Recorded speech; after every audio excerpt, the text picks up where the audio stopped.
Subscribe करें हमारे YouTube channel को और बेल आइकन को प्रेस करें हमारे लेटेस्ट वीडियोस को देखने के लिए।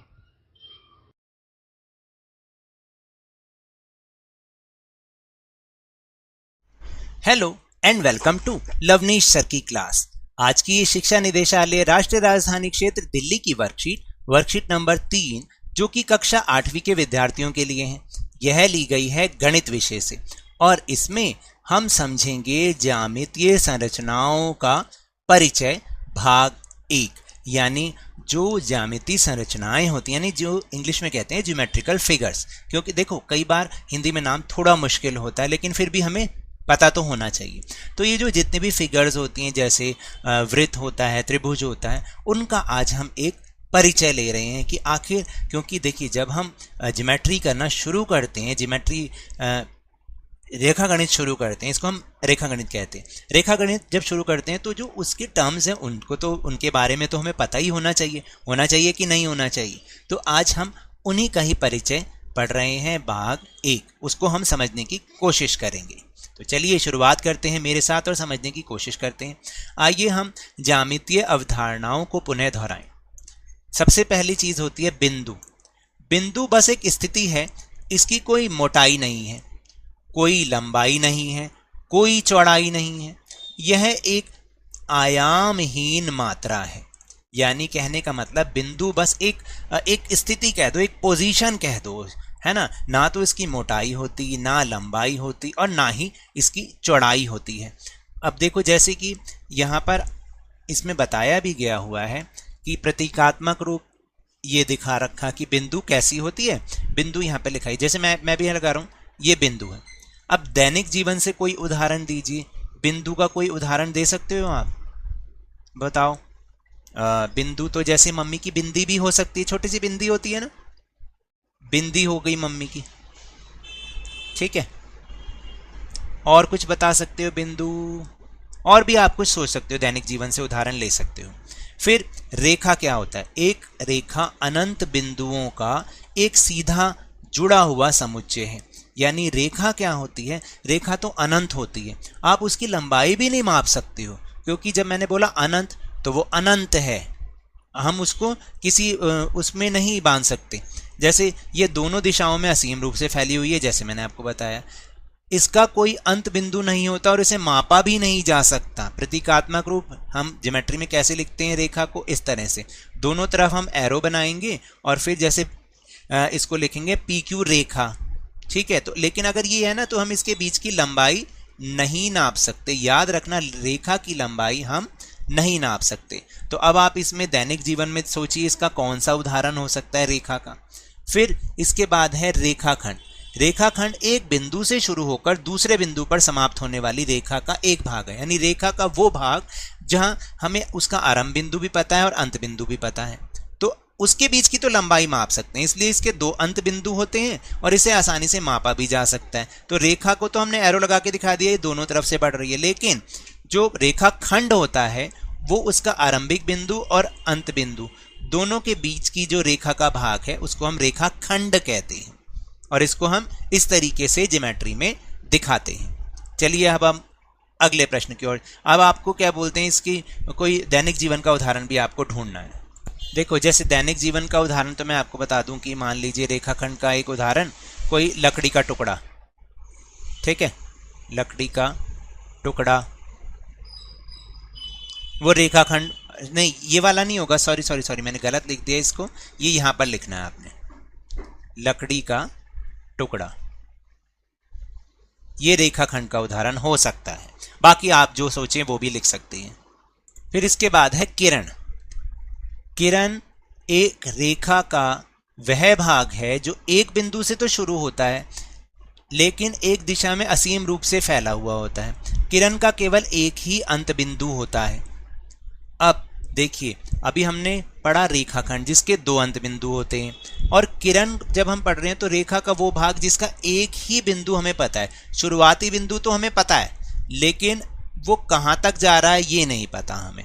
प्रतीकात्मक रूप उसको हम ऐसे दिखा सकते हैं और जो है इसकी लंबाई भी हम नहीं नाप सकते, इसकी लंबाई हम नहीं नाप सकते, ठीक है। ये बात आप याद रखिएगा। दैनिक जीवन से किरण का उदाहरण तो आप भाई सूर्य की किरण होती ही है, दैनिक जीवन में होती है ना, कि उसका एक अंत बिंदु हमें पता है और दूसरा अंत बिंदु हमें नहीं पता है। तो आप यहाँ पे सूर्य की किरण लग सकते हैं, सूर्य की किरण, ठीक है।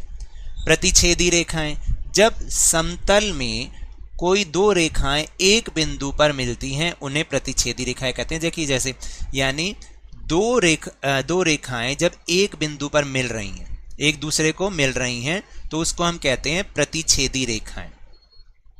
अब दैनिक जीवन से ऐसा कौन सा उदाहरण है? दैनिक जीवन में तो हम एक्स बनाते हैं ना, इंग्लिश का एक्स बनाते हैं, है ना, और क्रॉस भी कह सकते हैं। जब गलत कुछ लिखना हो, गलत, तो हम ये चीज दिखाते हैं, तो ये भी प्रतिच्छेदी रेखाएं हो गई। फिर है समानांतर रेखाएं, जब किसी समतल में कोई दो रेखाएं अनंत विस्तार के बाद भी नहीं मिलती हैं, यानी दो रेखाएं हैं वो बस चलती जा रही हैं लेकिन आपस में मिलती नहीं हैं, तो ये होती हैं समानांतर रेखाएं। और दैनिक जीवन में 11 इसका एक उदाहरण है, 11 हम ऐसे लिखते हैं ना। फिर सतह एक समतल आकृति होती है, ये सभी दिशाओं में असीम रूप से फैली होती है और इसकी कोई सीमा नहीं है। अब हम कोण के बारे में जान लेते हैं। कोण क्या होता है? कोण दो किरणों द्वारा उभयनिष्ठ बिंदु पर मिलने से बनी आकृति है। इस उभयनिष्ठ बिंदु को शीर्ष और दो किरणें कोण की भुजाएं कहलाती। इस उभयनिष्ठ बिंदु को शीर्ष और दो किरणें कोण की भुजाएं कहलाती है। देखिए कोण क्या होता है? दो किरणों द्वारा उभयनिष्ठ बिंदु पर मिलने वाली आकृति। उभयनिष्ठ का मतलब कॉमन, तो दो किरण ऐसे हैं, ये भी एक किरण, ये भी एक किरण, तो ये किस एक कॉमन बिंदु उभयनिष्ठ बिंदु पे मिल रही हैं, तो इस आकृति को तो इसको तो हम कहेंगे शीर्ष, और ये दोनों क्या हो गई? किरणें हो गई, किरणें, ठीक है। तो ये आकृति क्या बन गई? कोण बन गई। अब हम कोण के बारे में जानते हैं, कौन कौन से कोण होते हैं, कैसे कैसे कोण होते हैं, तो ये आपको समझना बहुत जरूरी है। अब देखो कोण में कौन कौन से होते हैं कोण। इसको कहते हैं सबसे पहले शून्य अंश कोण। शून्य अंश कोण का मतलब होता है जब अंतिम किरण बिना किसी घूर्णन के प्रारंभिक किरण के साथ संपाती हो तो शून्य अंश कोण कहलाता है। कहने का मतलब है कि इसका कोई माप नहीं है, अगर ये ऐसी सीधी रेखा हो तो इसको हम शून्य अंश कोण कहते हैं, इसको समझ लीजिए, है ना। और न्यून कोण मेन है ये वाला। न्यून कोण किसे कहते हैं? जिस कोण का माप 90 डिग्री से कम हो उसे न्यून कोण कहते हैं। इसकी आकृति हमेशा कुछ ऐसे ही बनती है, इसको हम कहते हैं न्यून कोण, यानी 90 डिग्री से कम न्यून कोण। समकोण होता है 90 डिग्री वाला कोण जो होता है उसको हम समकोण कहते हैं, और इसकी आकृति हमेशा एल की तरह होती है, एल की तरह, ठीक है, इसको हम कहते हैं समकोण। अधिक कोण वो होता है जिस कोण का माप 90 डिग्री से 180 डिग्री के बीच में हो उसे हम अधिक कोण कहते हैं, और इसकी आकृति हमेशा ऐसी होगी, देखना ऐसे टेढ़ी लाइन झुकी हुई होगी ऐसे। फिर इसके बाद है संपूरक कोण, यानी 180 डिग्री के बराबर अगर कोई कोण है तो उसको हम कहते हैं संपूरक कोण, और वो हमेशा ऐसे बनता है। फिर इसके बाद है प्रतिवर्ती कोण, जिस कोण का माप 180 डिग्री से तो अधिक है लेकिन 360 डिग्री से कम है तो उसे प्रतिवर्ती कोण कहते हैं, जैसे कि। और पूर्ण कोण कहते हैं जब ये पूरी एक लाइन हो, इसको हम पूर्ण कोण कहते हैं। पूर्ण कोण और शून्य अंश कोण में ये है कि जब दोनों ही किरणें एक के ऊपर एक और एक ही दिशा में बढ़ रही हों तो इसको हम कहेंगे शून्य अंश कोण, लेकिन जब दोनों दिशा में बढ़ रही हैं इस तरीके से तो इसको हम कहते हैं पूर्ण कोण, ठीक है। अब हम जल्दी से प्रश्न उत्तर करते हैं। तो देखो पहला प्रश्न है 7.3 सेंटीमीटर लंबा एक रेखाखंड AB खींचिए। अब मैं आपको दिखाता हूं कि वो रेखाखंड कैसे खींचना है, तो जल्दी से अपनी कॉपी निकाल लीजिए और एक फुटा जिसे हम स्केल भी कहते हैं वो भी निकाल लीजिए। तो देखो आपको करना क्या है, 7.3 करना है। एक फुटा लीजिए इस तरीके से, एक बिंदु लगाइए यहाँ पर 0 पर, और 7.3 का मतलब है 7 तक तो आपने पूरी लाइन ले ली और उसके बाद 3 छोटी लाइन 1 2 और 3 इस तरह से, ठीक है। ये थोड़ी सी आगे हो गई है, आप इसको कैसे कर सकते हैं, यहाँ पर ये बहुत ध्यान से लगानी है और पेंसिल आपकी नोकीली होनी चाहिए, बिल्कुल नोकदार, और फिर आप इसको ऐसे मिला देंगे, फुट्टे की सहायता से ही मिलाएंगे, ठीक है। तो ये बन जाएगा 7.3 सेंटीमीटर लंबा एक रेखाखंड। ओके, तो इसको आप नाम दे दीजिएगा AB। ऐसे आपको खींचना है।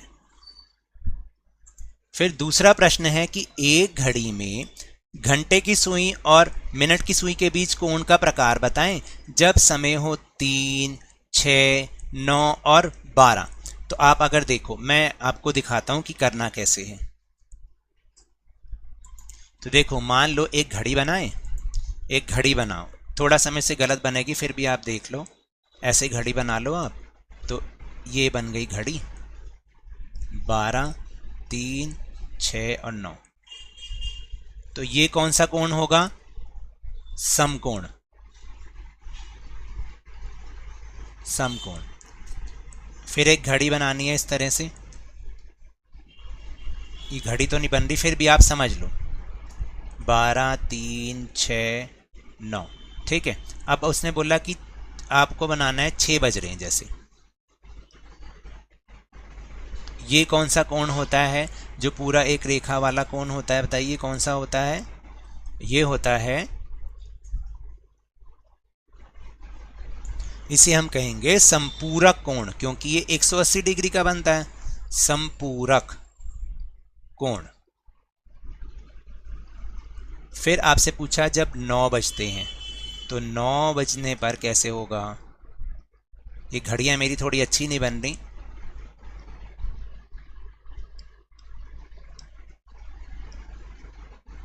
नौ बजने पर भी 90 डिग्री यानी कि समकोण बनेगा।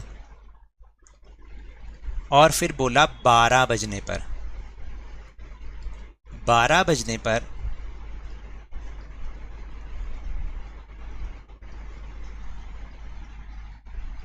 ये बनता है 0 डिग्री वाला कोण।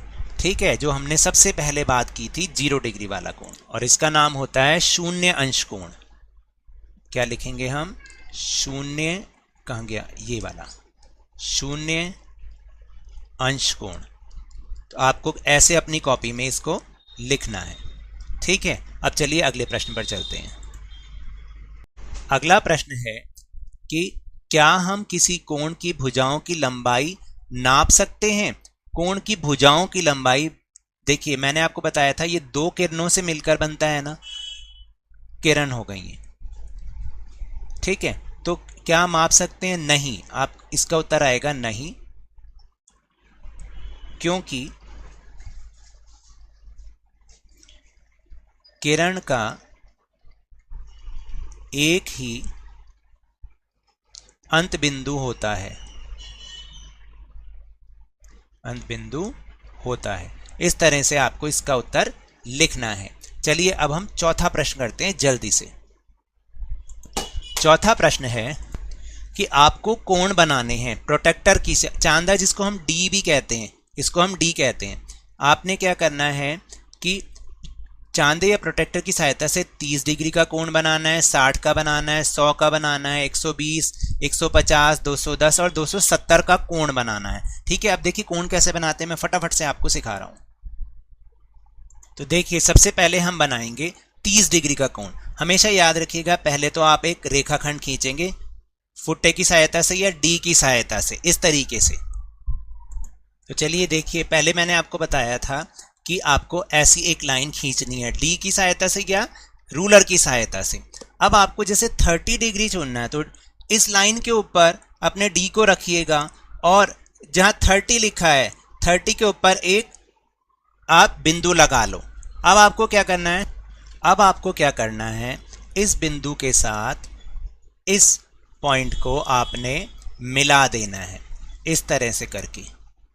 ऐसे करके आप मिला देंगे तो आपका ये बन जाएगा 30 डिग्री का एंगल। ठीक है, आपको ऐसे बनाना है, याद रखिएगा। अब 60 डिग्री का बनाओ।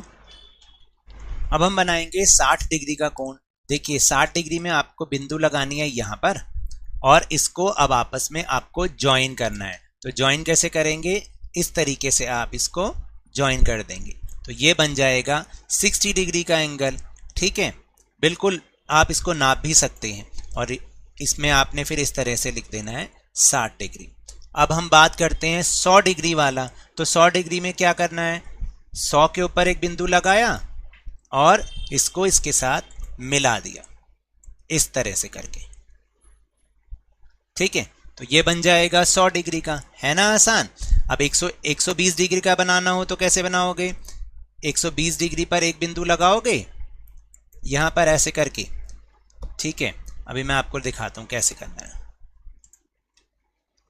120 डिग्री पर एक बिंदु लगाया और इसको मिलाया, ये सारा आपने अलग अलग करना है, ठीक है। ये बन जाएगा 120 डिग्री वाला। इस तरीके से आपको ये एंगल्स बनाते चलना है। अच्छा, उसके बाद अगर 150 का बनाना है तो क्या करोगे, इसको मैं मिटा दूं, देखो अब हमें 150 का बनाना है तो 150 पर एक बिंदु लगाया और इसको इसके साथ मिला दिया ऐसे, तो ये बन गया 150 डिग्री का कोण।